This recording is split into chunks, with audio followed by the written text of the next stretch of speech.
नमस्कार मैत्रिणींनो, आत्ताच संक्रांतीसाठी आपण तिळी शेंगदाणा यापासून चिक्की तयार केली. आज आपण थोडीशी हटकी म्हणजे शेंगदाणा आणि फुटाण्याची डाळ्या यापासून चिक्की तयार करणार आहोत. चिक्की तयार करण्यासाठी मी इथे 1 कप डाळ व 1 कप भाजलेले शेंगदाणे आणि 2 कप गूळ घेतलेला आहे. गूळ हा 2 कपापेक्षा थोडासा कमी घेतलेला आहे.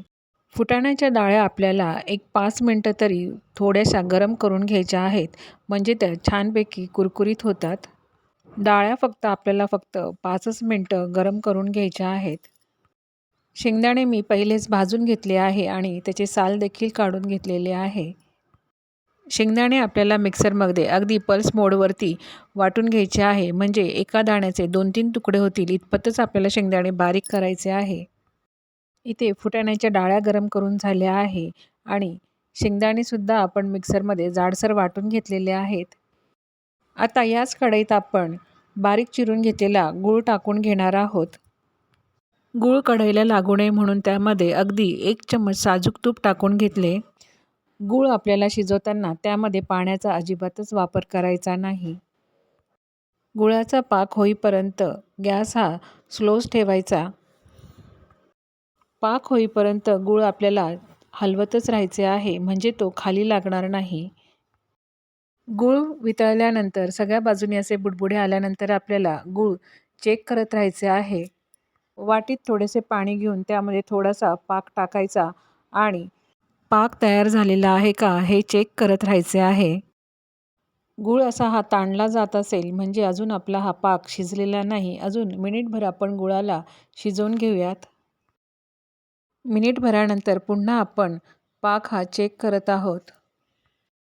पाक अजूनही ताणला जात आहे, म्हणजे अजून 1 मिनिटभर आपल्याला पाक हा शिजू द्यायचा आहे. 1-1.5 मिनिटानंतर आपण पुन्हा पाक हा चेक करत आहोत. पाण्यात जरी आपण पाक टाकला तरीसुद्धा तो गार व्हायला थोडासा वेळ द्यावा आणि नंतरच बघायचं की तो तुटतो की नाही. थोडेसे गार झाल्यानंतर गूळ हा तुटत आहे, गॅस देखील चालूच आहे.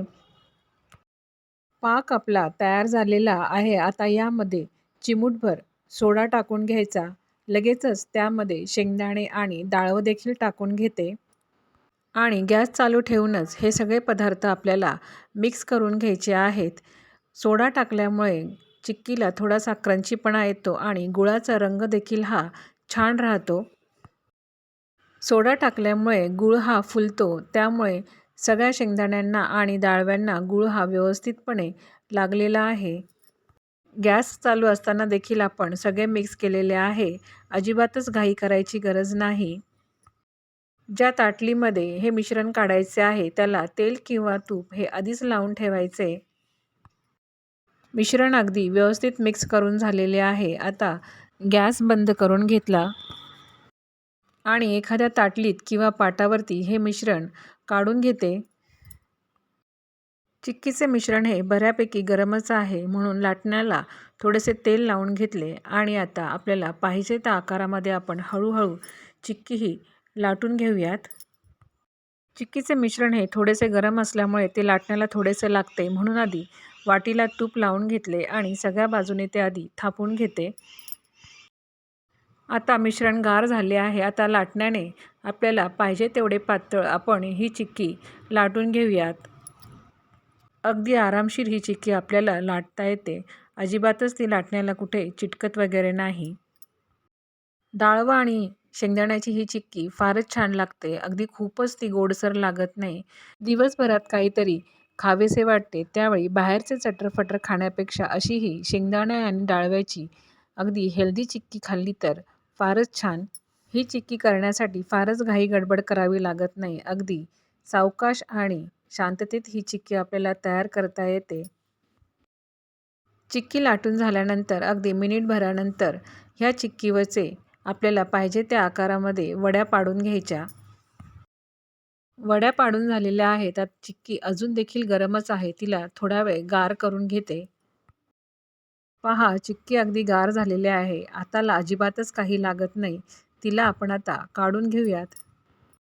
पहा, मस्त क्रंची अशी चिक्की झालेली आहे आणि निघते देखील पटकन आहे. पहा, चिक्की गार झाल्यावर कशी अगदी पटापट तुटत आहे. जवळून दाखवते बघा, अगदी पटकन तुटत आहे आणि काही तारसुद्धा त्यामध्ये दिसत नाही. म्हणजे चिक्की ही अतिशय क्रंची झालेली आहे. यातली एक चिक्की तुम्हाला तोडून दाखवते. कसा कट्ट असा आवाज आलेला आहे. अगदी मस्त आणि छान अशी ही चिक्की तयार झालेली आहे. मस्त अशी डाळवा आणि शेंगदाण्याची ही चिक्की तयार करून बघा. अगदी सावकाशपणे घाई न करता ही चिक्की होते आणि चवीला देखील अतिशय छान लागते. अशी ही चिक्कीची रेसिपी तुम्हाला आवडल्यास नक्कीच गीतूज खाद्य संस्कृतीला लाईक करा, शेअर करा आणि सबस्क्राईब करा. धन्यवाद.